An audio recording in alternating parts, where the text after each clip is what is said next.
A very popular question that I'm often asked is, Latasha, do I need a website? Do I need a website as a freelancer, a social media manager, a marketing professional, a content creator? And my answer is kind of yes. I mean, is it technically possible to freelance or to create content without a website? Yeah, of course. It definitely is. Sometimes we just get thrown into it and are kind of scrambling to build the bones of our business on the back end, But honestly, think about the last business that you purchased from, that you hired to do a service for you. 9 times out of 10, they're going to have a website. I think number one, it's a way to help legitimize your business a little bit.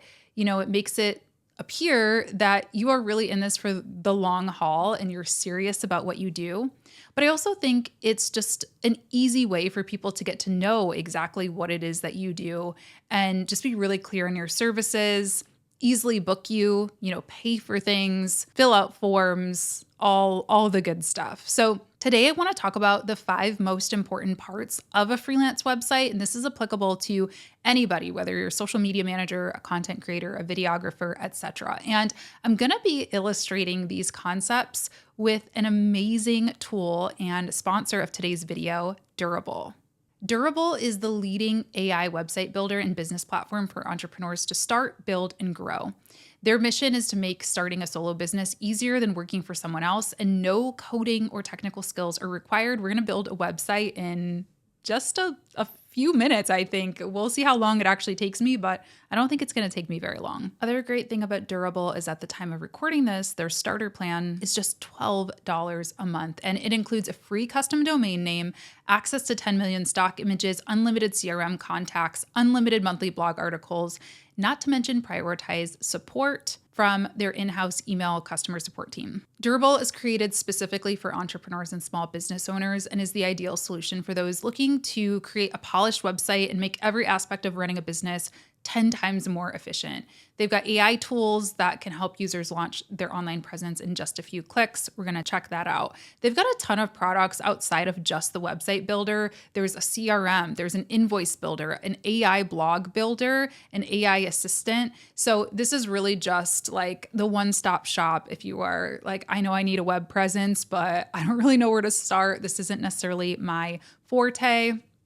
Durable's got you covered. I'm going to leave their link down in the description, of course, but let's go ahead and start building this website and talking about what's so important to have on there. The first question that they're asking me is what type of business I'm building.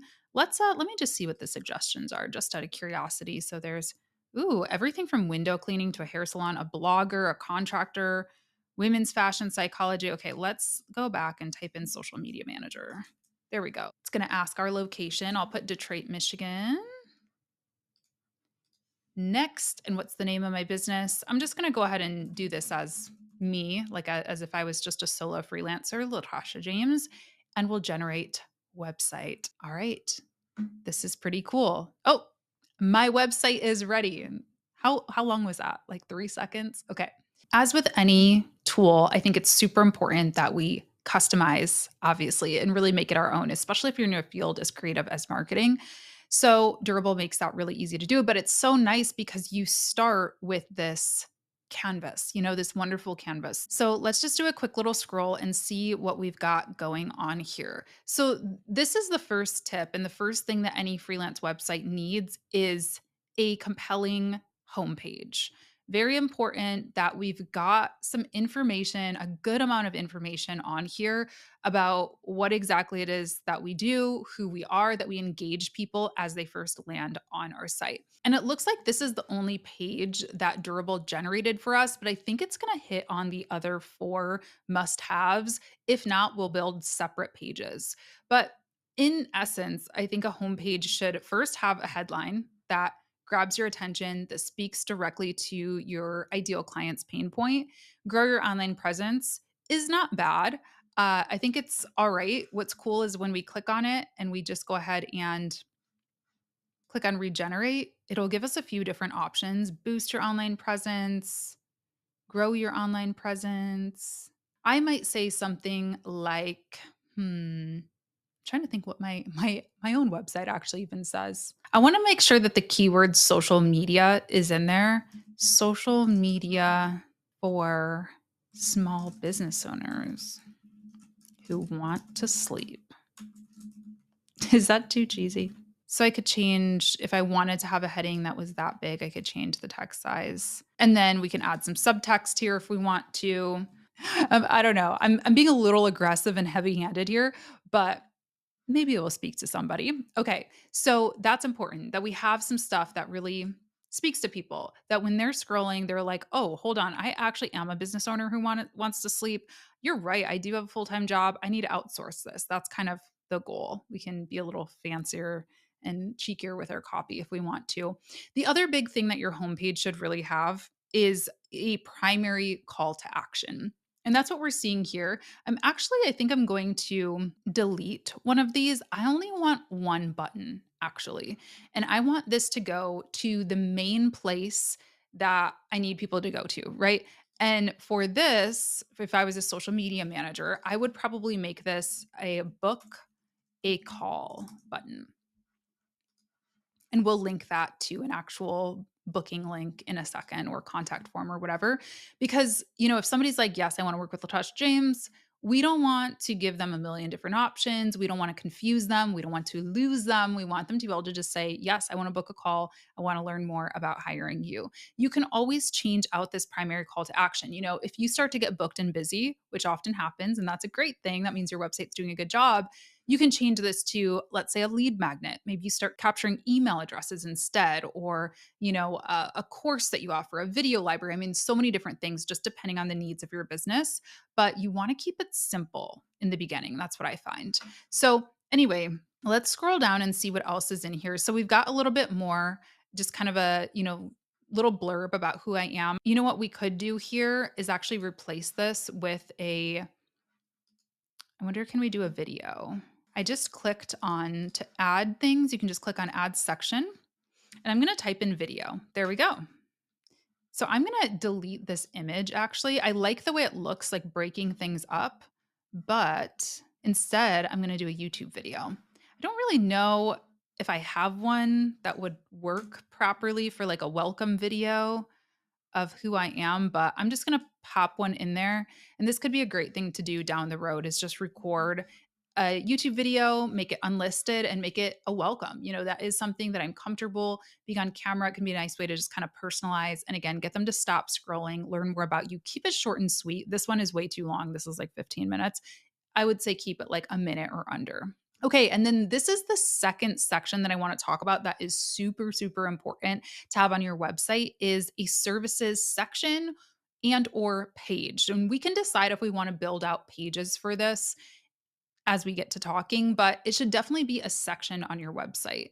So I'm going to just change the verbiage of this heading a little bit. Services we offer. I guess I'm saying Latasha James, so I should just be services I offer. I love the way that this is set up on the Durable website. This actually works perfect for me. So they have social media strategy, content creation mastery, and community management. It's actually not that dissimilar to what I do. And what I like is that we can actually drag these and just reorder them instead of having to like copy and paste or duplicate things too much. So I'm going to leave social media strategy there because that is something that I offer. The only thing I would change is I don't think I'm going to call it content creation mastery. I'm just going to call it content creation. And then instead of community management, I'm going to call it platform management. That's usually that's just like a personal, way that I like to describe these things. Of course, you can add your own voice, add your own, unique thoughts to this part if you want to. Something else I do like to do is I like to add price ranges to my services. There are a few things that we could do here, actually. So we could do this if we wanted to. We could go ahead and add a link, a button, so that each of these has their own pages. And again, I'll show you how we would build separate pages for all of this stuff.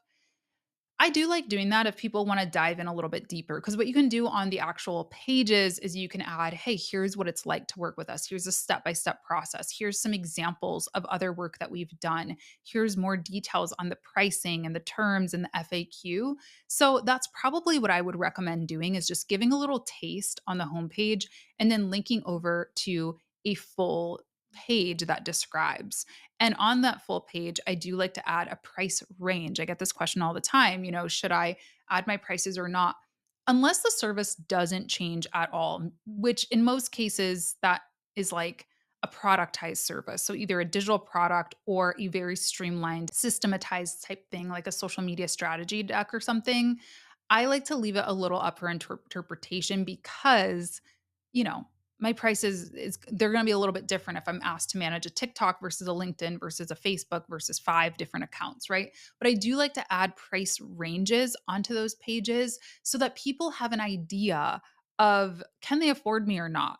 Are we in completely different worlds here, or do you have a general understanding of the price expectation? Okay, the next thing on my list that is really important actually came up here. I think it's these two sections, really, which is an about section or an about page. I find a lot of freelancers forget about this. I didn't have one for the longest time. And honestly, I found when I added an about section to my website, and this is for my agency offerings, also for my courses, I sold more stuff because I was telling people, number 1, a little bit about my personality, a little bit about my working style, so they could kind of decide if we would work well together or not. But it also talked about my experience, just give a little blurb. Again, let people know where you're based in the world. Let people know, I could say something like, I've worked with dozens. Quantifying is hard, but I think it is important. Adding any type of numbers, any type of stats is important. I've worked with dozens of happy clients from inspiring tech startups to savvy personal brands. You could also just regenerate the text if you're feeling not a loss for words, but any of that information that is going to give you credibility, humanize you a little bit, super important. And that's exactly what this section and I think a little welcome hello video would do as well. But you could also build out a separate about page if you wanted to. Okay, here's the next big thing, social proof. We already talked about it a little bit in the about section. I could list out some of the clients that I've worked for or some of the, companies that I've worked for, or give a little some numbers, right? I've worked with dozens of clients or had dozens of reviews or hundreds of reviews or whatever. But this is a little more on social proof right here. I like how this is laid out. So 10 plus years in business, 500 plus clients, 95% satisfaction, and 24/7 support. Now, obviously, you got to make sure that this stuff is accurate. This one is accurate, 10 plus years. I don't think I've had 500 plus clients. I really need to think about that. Like I said, I think dozens is too low, but 500 is too high. Let's just remove a zero for the moment here. 95% satisfaction. So that could be, if you do any customer surveys or anything like that, or if you have a number of, let's say, Google reviews, you could say over 100 5-star Google reviews or whatever. I often say I've had over, 200 5-star course reviews for one of my most popular courses. 24/7 support, I definitely don't offer that. So I'm going to change that one. I might say 5 plus industry awards. Oh, that's so cool. Okay, so I changed the title, and when I clicked regenerate on the subtext, it understood that there was a change because now it says recognized for excellent in social media management. That is freaking cool. Okay, that's a game changer. And then here's more social proof. We've got testimonials. Again, we're going to click on these and we're going to pull from our real testimonials that we have. I'll do this in a second because I have some on my main website. But yeah, having testimonials is a huge help.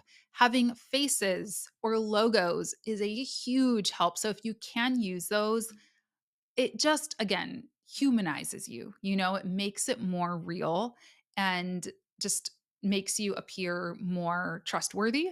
If you can't get a face, can't get a headshot, ask if you can use their logo, because sometimes logos can be even more valuable, to be honest, especially if it's like a fancy logo, if it's a logo of a well known brand or something like that. If you can't do that, though, Durable does allow you to just delete the image. So we've got an about section down here. Honestly, we probably don't need this. We might swap this. I think we probably don't need that. If we have the video and we have this section here, we could really do one or the other. So I think I might delete this section.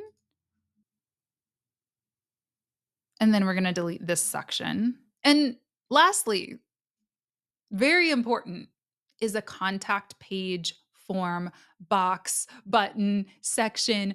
How do people get in touch with you? Very, very important. Okay, so we're going to regenerate and see if they can give us a little bit of a better call to action. I love that so much more already. I don't like reach out today. I like let's chat. We want to be friendly. We want to be engaging. So there we go. Let's chat. Tell us about your social media needs. We're here to make things fun and easy. Drop a message. We'll get back to you soon. I think instead of saying soon, I'm going to say within 24 business hours. Give them an expectation of when they can hear back from you. Now, forms. What's cool is Durable allows you to have forms embedded right in the website, which is amazing. I I'm going to click on manage fields because we are going to get a little bit more nitty gritty than this form here. So I like to ask, of course, name, email. You might ask, I don't mind asking phone either. I know people get weirded out by it, but if you have a hard time with customers or leads dropping off, disappearing on you, ask for their phone number because guess what? You can call them. You can call them if they enter in their phone number. I'm usually not going to ask any of these questions. Company, I don't actually usually ask either because I can typically figure it out from their email. The trick with forms is you want them to be detailed enough to be able to help you qualify the lead, but not so detailed that it's going to be a chore for them to fill out. Which, there's a sweet spot. And again, your forms can also be customized depending on how busy you are. So when I am booked and busy, my form gets a little longer and more complex because I'm being more picky with the people that I'm working with. I want to make sure that they are a perfect fit for me before I spend time on a discovery call. If I'm like I'm hurting a little bit, I need clients like tomorrow, then I might just ask for name, email, phone and be like, I'll figure it out on the discovery call, right? We'll figure it out together. But let's say that I am a little bit busier. I'm kind of in the mid range there. I'll add a custom field, which let's see. I might ask for which services are you interested in, and then you can add your checkbox checks checkbox option, and then I'm also going to add another field saying they've got a money field, and the label is going to be what is your monthly social media marketing budget. This is very important. Now, you can actually do two things. We can do the money field, or we could do a drop down option. This one is actually a little bit better, I think, because it sets that expectation. So if I start and say, my services start at $1,000. So you can do 1,000 to 2,500 maybe is the first range. If they're thinking, oh, I've got $500 a month to spend, well, we just might not be aligned because that option isn't even there. And sometimes people don't know, I just got a tattoo today. I didn't know how much a tattoo was going to cost. Like it was up to her to kind of tell me how much it was going to cost. So I do think it is, again, this is where having some transparency on your website helps and just gives people a place to, go from rather than saying like, how much money do you want to pay me? Because obviously my answer is going to be, well, I want to get the best deal that I possibly can. So you need to tell them kind of what your range is. So we're going to click on done. And now they're showing up here on the page. Super nice. And like I said, for any of these things about contact services, social proof probably wouldn't be its own separate page. Social proof would be sprinkled in to any of the pages and the home page. But those other three could be their own separate pages. They don't necessarily have to be. But if we wanted to do that, we could just click on plus to create a page. And then they've got all of these, templates for you already. So about easy peasy. And then we're just going to do the same thing. It's going to like take a little bit of time, not too much time at all. And it's going to be crafting this for us, which is pretty awesome. And then again, we can just plug and play. So that's all you would need to do. And then for just general site styles, just clicking on our headline or heading, not heading, headline, I'm confused. Heading. They have these icons, which is nice. So you can start with something even if you don't have, a fancy logo quite yet. So we could just use this laptop maybe as a little more. That's cute, right? I don't know. I kind of actually like that. And then you can change your fonts and stuff too. We're going to do this as the theme. We're going to change this style overall. Let's go back to the homepage though. Images as well. So we can change all of those. First of all, you can just regenerate the images, which is nice. But you could also just edit this section, go to style, and then we could change the background image. You could also change the overlay so that it's very strong. Like, I don't like how I'm seeing the words. I really want to see my headline a little bit better. So maybe I'll blur the background too. But you can also just change the image overall to something that, maybe you do some brand photography for your own business or you get some stock photos that you like a little bit better. But we're also going to go ahead and just go to style and I'm going to click on colors and they've got all of these different palettes. So I love this because I don't have to think about what looks good together and all of that. So play around with it, figure out what you like. And you can also do, if I didn't mention, you can do custom. So you can like change these. If I'm like, I like everything except for this kind of whatever sagey green, I could just add my own hex code to it. You can also change your fonts. So same thing here. We've got font packs. So we've got these pairings. Again, font pairings that's a whole thing that I could spend like all day trying to figure out. So we can click through and, you know, we've got beautiful font pairings that are changing and it changes all over your whole site. So you don't have to do this manually. And of course, you can do custom as well. And what else can you customize? Your buttons and then other styles. What does this do? So rounded corners of the website, animations, browser icons. So overall, I mean, this took us like 30 minutes. Yes, there's a little customization. So what I need to do is add in real testimonials, um, and I might add those 3 different pages for each of these services. So that might take me another 30 minutes or so. But overall, you can create a functional website in like an hour with Durable. I think that's pretty amazing. So there's kind of no excuse not to have a website if you are a social media manager, a freelancer, an entrepreneur. And again, this service starts at $12 a month. So that's just a couple of cups of coffee. You might as well give it a try. It really is an investment, I think, in yourself. Even if you change what you do, let's say that I decide to start offering photography services instead of social media. Well, if I buy the domain latashajames.com, I'm always going to have that domain and I can just go ahead and tell Durable, "Hey, I'm no longer a social media manager. I'm a photographer now," and regenerate that website super quickly so that, I always have kind of a home base. So, hopefully this video was helpful for you. Let me know if you have any questions and be sure to try out Durable if you are looking to start a website of your own. I'll leave their link down in the description. And thanks so much to Durable for sponsoring today's video. I hope you all are having a wonderful day, and I'll talk to you in my next one. Bye.